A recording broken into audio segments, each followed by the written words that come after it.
નમસ્કાર દર્શક મિત્રો, હું આપની સાથે છું રાખી અંજારિયા. સ્વાગત છે આપનું કચ્છ ઉદય ટીવી ન્યૂઝમાં. તો દર્શક મિત્રો, જોઈએ આજના સમાચારો વિસ્તારથી.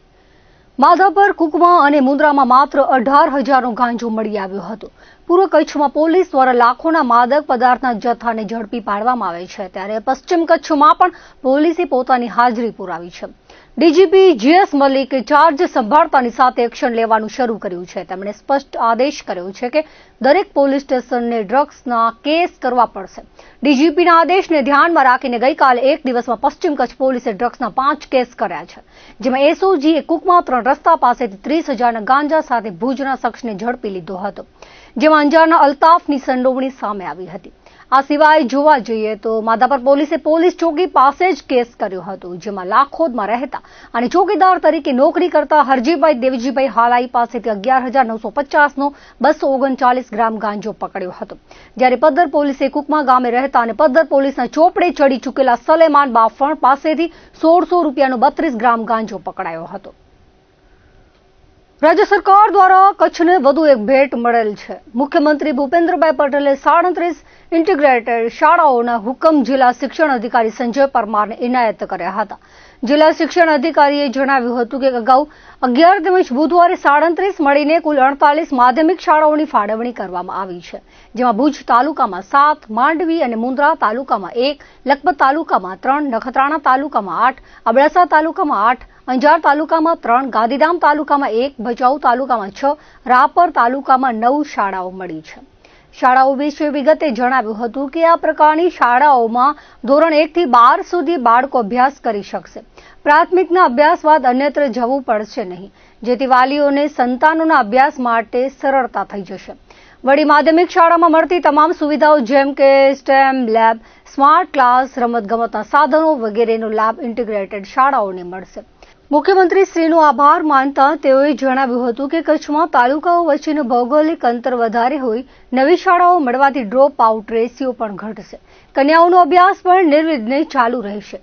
માંડવી ખાતે આવેલી સરકારી ઉચ્ચતર માધ્યમિક શાળામાં ધોરણ 11 અને 12 વિજ્ઞાન પ્રવાહ સાયન્સ મંજૂર કરવામાં આવ્યો છે. સરકારના આ પ્રશંસનીય નિર્ણયથી માંડવી અને તેની આસપાસના વિસ્તારોના વિદ્યાર્થીઓને મોટી ભેટ મળી છે.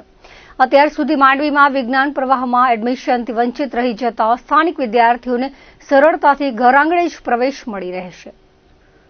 નખત્રાણા તાલુકા પંચાયતની ખાસ સામાન્ય સભા તાલુકા પંચાયત પ્રમુખ ભારતીબેન નીતિનગીરી ગોસ્વામીના અધ્યક્ષસ્થાને મળી હતી. તાલુકા વિકાસ અધિકારી હાર્દિક ગઢવીએ સભ્યોને આવકારીને એજન્ડા રજૂ કર્યો હતો. વિપક્ષના નેતા અશ્વિનભાઈ રૂપારેલે ખાસ સામાન્ય સભામાં વિવિધ પ્રશ્નો અંગે વિરોધ નોંધાવ્યો હતો, જેમાં વરસાદી સિઝન હોતા પાણીના નિકાલ માટે આયોજન, તાલુકાભરમાં અનેક સમસ્યા, પાણી, ગટર, આરોગ્ય, શિક્ષણના અટકેલા કામો શરૂ કરવા, કિસાનો, ખેતી, પશુપાલન, યુવાનો, રોજગારલક્ષી તેમજ આવાસના પ્લોટ સહિતના પ્રશ્નો ઉઠાવી સખત વિરોધ નોંધાવ્યો હતો. તાલુકા પંચાયતની સામાન્ય સભામાં અન્ય સભાની કાર્યવાહીની નોંધને બહાલી આપવા ગત સામાન્ય સભાની ઠરાવોની અમલવારી સહિતના પ્રશ્નોનો સમાવેશ થતો હતો. નાયબ તાલુકા વિકાસ અધિકારી આરવી સોની, વર્ષાબેન જાની, જયવીરસિંહ જાડેજા, રમેશ ગરવા, જગદીશ આહિર સહિતના કર્મચારી ગણ ઉપસ્થિત રહ્યા હતા. સામાન્ય સભામાં 2 સમિતિની રચના કરવામાં આવી હતી. સામાજિક ન્યાય સમિતિના 5 સભ્યો વરાયા હતા, જેમાં પૂજાબેન ભરતભાઈ વાઘેલા, મનીષ સામંત મહેશ્વરી, જશોદાબેન, મંજુલાબેન, સોમાભાઈ લતા તથા રમેશભાઈ પરમારનો સમાવેશ થાય છે. જ્યારે કારોબારી સમિતિના ચેરમેન તરીકે બેચરલાલ રૂડાણી, કલ્પેશ સચદેવ, જેસાભાઈ આહિર, જ્યોતિબા સોઢા, મંજુલાબેન લતા, સ્મિતાબેન ભીમાણી, ઇલિયાસ પિંજારા તેમજ 7 સભ્યોનો સમાવેશ થાય છે. ભાજપના તમામ સભ્યો ઉપરાંત કોંગ્રેસના શારદાબેન આહિર, ગીતાબેન આહિર, કાજલબેન ગઢવી, ઓસમાણ સુમરા, રિદ્ધિબેન પટેલ, સલીમ જીએજા ઉપસ્થિત રહ્યા હતા. જોકે તાલુકા પંચાયત ઉપપ્રમુખ અને કારોબારી ચેરમેન બિનજરૂરી ચેમ્બર્સ ફાળવવા સામે કોંગ્રેસ દ્વારા તાળાબંધીનો કાર્યક્રમ હતો, પરંતુ ચેમ્બર્સને તાળા જ લાગેલા હતા, એટલે કાર્યક્રમનો ફિયાસ્કો થયો હતો. આ ટાંકણે પીએસઆઈ આરડી બેગડિયા સહિતના પોલીસ સ્ટાફ તૈનાત રહ્યો હતો. તો સામાન્ય સભામાં વિપક્ષના હોબાળા સામે અવાજ ઉઠાવવા અને કાયદેસર રીતે જે કાર્યવાહી થતી હોય તે કરવા તાલુકા ભાજપના હોદ્દેદારો, પ્રભારી પરેશભાઈ ભાનુશાલી વગેરે અગ્રણીઓ દ્વારા તાલુકા વિકાસ અધિકારી હાર્દિક ગઢવી પાસે રજૂઆત કરી હતી. સામાન્ય સભામાં લોકલક્ષી પ્રશ્નોને વાચા આપવા કહ્યું હતું. આજરોજ નખત્રાણા તાલુકા પંચાયત ખાતે ખાસ સામાન્ય સભાનું આયોજન કરવામાં આવ્યું હતું. જે બાબતે અમે ખાસ સામાન્ય સભાની કઈ કલમ હેઠળ સભા બોલાવવામાં આવી છે એ બાબતે પ્રથમ અમે રજૂઆત કરવામાં આવેલ અને રજૂઆત કરતા સચિવશ્રી અને સભ્યશ્રી દ્વારા અને પ્રમુખશ્રી દ્વારા એવું જણાવવામાં આવ્યું કે તમારે લેખિતમાં જવાબ મળી રહેશે, પણ અમારે જે લેખિતમાં કાર્યસૂચિ આવી એ પ્રમાણે 1 થી 6 મુદ્દાની અંદર કોઈ પણ એવી બાબત કે કલમ દસ્તાવેજ ન હોય. અમે વારંવાર આ બાબતે રજૂઆત કરેલ અને છેલ્લે અમે અમારા સૌ 7 સભ્યો 1 તૃતીયાંશ બહુમતી હેઠળ ગુજરાત પંચાયત ધારાની કલમ 1993ની 122 હેઠળ અમે 7 સભ્યોએ ફરી એક ખાસ સામાન્ય સભાની રજૂઆત કરેલ છે અધ્યક્ષશ્રી અને તાલુકા વિકાસ અધિકારીશ્રીને કે તાલુકાની અંદર તાલુકામાં છેલ્લા 2.5 મહિનાથી તાલુકાનો વિકાસ ઠપ પડ્યો છે. તાલુકાની અંદર વરસાદની સિઝન છે, પશુધન માટે ઘાસચારો નથી, તેમજ વિવિધ રોડ રસ્તા ગટરના પાણીના કામો બંધ થયા છે. અનેક તાલુકાની અંદર જ્યારે સમસ્યા હોય ત્યારે આ માત્ર ભાજપની આ તાલુકા પંચાયત દ્વારા બહુમતીના જોરે દાદાગીરીથી તેમાં પણ અમારો જે પણ તાલુકા પંચાયતમાં સભ્યોનો અધિકાર હોવા છતાં અમુક લોકો દ્વારા ખુલ્લેઆમ દાદાગીરી કરી અને અમને ડરાવવા ધમકાવવાનો જો પ્રયત્ન કરવામાં આવશે તો આગામી દિવસોની અંદર આનું પરિણામ આખો તાલુકો કોંગ્રેસનો ભેગો કરી અને વિરોધ કરવામાં આવશે. તાલુકા પંચાયત બંધારણ અને નિયમથી ચાલતી એક સંસ્થા છે. તાલુકાની અંદર જ્યારે વિકાસ કરવાનો હોય તો સત્તા પક્ષ અને વિપક્ષ એક પૈડાની 2 સ્તંભ છે, ત્યારે એ બંને પૈડા જો સાથે આવશે તો તાલુકાનો વિકાસ થશે. તો જો ગેરકાયદેસર જે પણ પ્રવૃત્તિઓ આગામી સમયમાં પણ ચાલશે તો અમે એ પણ બંધ કરાવશું. તાજેતરમાં અમારી ગણતરી હતી કે સભા પૂર્ણ થયા બાદ નીચે ઉપપ્રમુખ અને કારોબારીની ચેરમેન બાબતે અમે લેખિતમાં રજૂઆત કરેલી કે જો ગેરકાયદેસર હોય તો એને બંધ કરો અને નહીં તો અમને લેખિતમાં આપો કે આ કાયદેસર છે. જો કાયદેસર હોય તો અમે આગળ એની પ્રક્રિયા કરીએ, પણ એ લોકોએ કોઈ લેખિતમાં જવાબ આપેલ નથી. આજ રોજ અમે આવ્યા ત્યારે એ ચેમ્બરને તાળું હતું અને બંને નામો ઉપર પટ્ટી લાગેલી છે. તો અમે આ બાબતે અમારું તંત્રએ જે સાથ સહયોગ આપ્યો છે અને પોતે તાળાબંધી કરી છે એ બદલ અમે તંત્રનો ખૂબ ખૂબ આભાર માનીએ છીએ. બંધારણ અને નિયમ અને કલમો હેઠળ આ તાલુકા પંચાયત ચાલે તેવી અપેક્ષા સાથે જય હિન્દ જય ભારત. અત્યારે અમે 7 સભ્યો કે કોંગ્રેસના, પછી ઓસમાનભાઈ સુમરા હોય, જીએજા સલીમભાઈ હોય, રિદ્ધિબેન પટેલ છે, પછી ગીતાબેન આયર છે, શારદાબેન આયર છે અને કાજલબેન ગઢવી છે. અમે 7 સભ્યો જ્યારે પણ મિટિંગો હશે ત્યારે એક સાથે ભેગા થઈ રણનીતિથી આ સામાન્ય સભાનો અમે સામનો કરશું અને તાલુકાની પ્રજાને જ્યાં જ્યાં પણ આ લોકો ખોટું કામ કરતા હશે ત્યાં અમે એ બંધ કરાવવા માટે પ્રયત્ન કરશું. અંજાર નગરપાલિકાના શાસન તંત્રને વેગવંતુ બનાવવા માટે વિવિધ સમિતિઓની રચના કરવામાં આવી છે. સમિતિઓના ચેરમેન પદની વરણી કરવાના હેતુથી પાલિકા કચેરીના મુખ્ય હોલ ખાતે સામાન્ય સભાનું આયોજન કરવામાં આવ્યું હતું. પ્રમુખ ધર્મિષ્ઠાબેન સામજીભાઈ ખાંડેકરના સત્તાવાર અધ્યક્ષ સ્થાને યોજાયેલી બેઠકમાં તમામ નિર્ણયો સર્વાનુમતે લેવામાં આવ્યા હતા. મીટિંગ પૂર્વે શાસક પક્ષના નેતાની ચેમ્બરમાં ભારતીય જનતા પાર્ટીની એક મહત્વની આંતરિક બેઠક યોજાઈ હતી. જિલ્લા ભાજપ બક્ષીપંચ મોરચાના પ્રમુખ હિતેશભાઈ ગોસ્વામી, અંજાર શહેરના પ્રભારી જનકસિંહ જાડેજા, શહેર ભાજપ પ્રમુખ હિતેનભાઈ વ્યાસ, જિલ્લા ભાજપના કોષાધ્યક્ષ સુરેશભાઈ ટાંક, જિલ્લા ભાજપ લઘુમતી મોરચાના પ્રમુખ અકીબભાઈ બાયડ તેમજ મહામંત્રી કૃપાલ સિરાણા અને અશ્વિનભાઈ સોરઠિયા ઉપસ્થિત રહ્યા હતા. સંગઠનની બેઠકમાં તમામ સમિતિઓના ચેરમેન તરીકે પસંદ કરાયેલા સભ્યોના નામોની વિધિવત જાહેરાત કરવામાં આવી હતી, જેને હાજર રહેલા તમામ પદાધિકારીઓ હર્ષભેર વધાવી લઈને નવા હોદ્દેદારોને શુભેચ્છાઓ પાઠવી હતી. સામાન્ય સભાની મંજૂરી બાદ જાહેર કરાયેલી યાદી મુજબ અંજાર નગરપાલિકાની પ્રભાવશાળી કારોબારી સમિતિના ચેરમેન તરીકે પ્રકાશભાઈ રતિલાલભાઈ લોદરિયાની નિમણૂક કરવામાં આવી છે.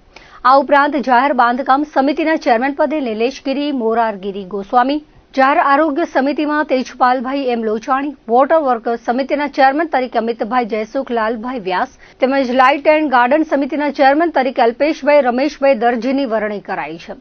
શિક્ષણ અને સમાજ કલ્યાણ સમિતિની કમાન હર્ષાબેન યોગેશભાઈ ચોટારા સોરઠિયાને સોંપાઈ છે, જ્યારે લાયબ્રેરી સમિતિના ચેરમેન તરીકે કુંદનબેન મનસુખભાઈ જેઠવા, ટાઉન હોલ સમિતિના ચેરમેન તરીકે અજયસિંહ નરપતસિંહ ઝાલા અને ટાઉન પ્લાનિંગ સમિતિના ચેરમેન તરીકે કિરણભાઈ મહાદેવભાઈ આહિર સેવા આપશે.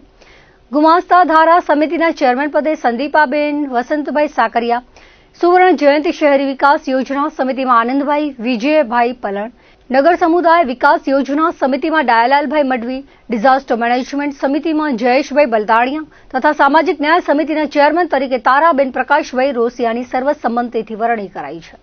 સાથે જ અંજાર નગરપાલિકાના પ્રતિનિધિ તરીકે અંજાર એપીએમસી માટે ગિરીશભાઈ પરમારની પસંદગી કરવામાં આવી છે.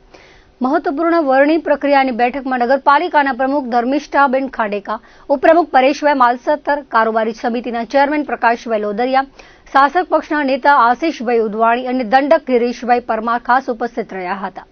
આ ઉપરાંત પાલિકાના ચૂંટાયેલા કાઉન્સિલરો હાજર રહ્યા હતા. નવનિયુક્ત ટીમને આવકારી હતી. સમગ્ર વહીવટી પ્રક્રિયા પાલિકાના ચીફ ઓફિસર તુષારભાઈ જાલરિયાના કુશળ માર્ગદર્શન હેઠળ હાથ ધરાઈ હતી. ઇન્ચાર્જ કચેરી અધિક્ષક નરસિંહભાઈ દાવા, ખીમજીભાઈ બાલુભાઈ સિંધાઉ તેમજ ગુંજનભાઈ પંડ્યાએ સમગ્ર વ્યવસ્થાપન સંભાળીને સભાની કામગીરીને સફળ બનાવી હતી. માંડવી તાલુકાના નાગરેજા ગામમાં ફરી એકવાર દીપડાને પાંજરે પૂરવામાં વન વિભાગને સફળતા મળી છે. છેલ્લા 2 મહિનાની અંદર ગામ વિસ્તારમાં બીજી વખત દીપડો ઝડપાતા ગ્રામજનોમાં રાહતની લાગણી જોવા મળી હતી. મળતી માહિતી મુજબ નાગરેચા ગામના વન વિભાગમાં ફરજ બજાવતા યુવાન ફોરેસ્ટ કર્મચારી જાડેજા રોહિતસિંહની સતર્કતા અને ઉત્તમ કામગીરીના કારણે દીપડાને સફળતાપૂર્વક પકડવામાં આવ્યો હતો. તેમની કામગીરીની ગ્રામજનો અને વન વિભાગના અધિકારીઓ દ્વારા પ્રશંસા કરવામાં આવી રહી છે. ગામની આસપાસના વિસ્તારમાં દીપડાની અવરજવર અંગે મળતી માહિતીના આધારે વન વિભાગ દ્વારા પાંજરું ગોઠવવામાં આવ્યું હતું. ત્યારબાદ દીપડો પાંજરામાં પૂરાતા તેને સુરક્ષિત રીતે કબજામાં લઈ આગળની કાર્યવાહી હાથ ધરવામાં આવી હતી. દીપડાના પકડાતા ગ્રામજનોમાં ભયનો માહોલ દૂર થયો છે અને વન વિભાગની કામગીરીને બિરદાવવામાં આવી રહી છે. રાપર તાલુકાના રવ તથા નગરપાલિકા કચેરી ખાતે ધારાસભ્ય વિરેન્દ્રસિંહ જાડેજાના હસ્તે જનકલ્યાણ શિબિરનું આયોજન કરવામાં આવ્યું હતું. જેમાં Aadhaar card, PAN card, PGVCL, ST bank, આવક જાવકના દાખલા, મહેસૂલ સહિતની કામગીરી કરવામાં આવી હતી. આ વેળાએ બહોળી સંખ્યામાં લોકોએ ઉપસ્થિત રહ્યા હતા અને સેવા સેતુ જન કલ્યાણ શિબિરનો લાભ લીધો હતો.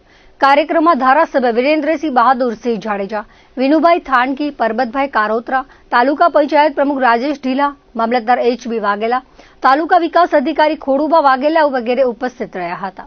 તો રાપર નગરપાલિકા ખાતે યોજાયેલ સેવા સેતુ કાર્યક્રમમાં પ્રમુખ ચાંદભાઈ, ચીફ ઓફિસર એબી ઝાલા, એન્જિનિયર આશિષ ગોસ્વામી વગેરે ઉપસ્થિત રહ્યા હતા.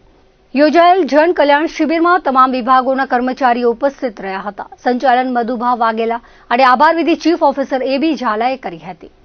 મોદી સાહેબને 12 વર્ષ સુશાસન, વિશ્વાસના વિકાસના જે પૂર્ણ થયા તે હેતુથી આજે સમગ્ર ભારતમાં જનકલ્યાણ શિબિરોનું આયોજન થઈ રહ્યું છે. જે મુકામે આજે રવ તથા રાપર ખાતે, રાપર નગરપાલિકા કચેરી ખાતે આપણા લોકપ્રિય ધારાસભ્ય શ્રી વિરેન્દ્રસિંહ જાડેજા સાહેબના હસ્તે બંને શિબિરો ખુલ્લી મૂકવામાં આવી અને વધુ જનઉપયોગી અને જનકલ્યાણકારી કાર્યો થાય તેવી સૂચનો દેવામાં આવ્યા અને વધુ લોકો એનો લાભ લે અને જે પણ પ્રશ્નો છે તે અધિકારીઓને સૂચન કરવામાં આવે કે તાત્કાલિક તેમના પ્રશ્નોનું નિરાકરણ કરવામાં આવે તે હેતુથી આજે શિબિરનું આયોજન કરવામાં આવ્યું છે. શિબિર દરમિયાન સરકારની વિવિધ યોજનાઓ જેમ કે મા card, Ayushman card, PM Awas Yojana, Ujjwala યોજના તેવી વિવિધ યોજનાઓનો તરત જ અહીંયાથી તેનું રજીસ્ટ્રેશન અને તરત જ એનો નિકાલ કરવામાં તે હેતુથી આજે શિબિરનું આયોજન કરવામાં આવ્યું છે.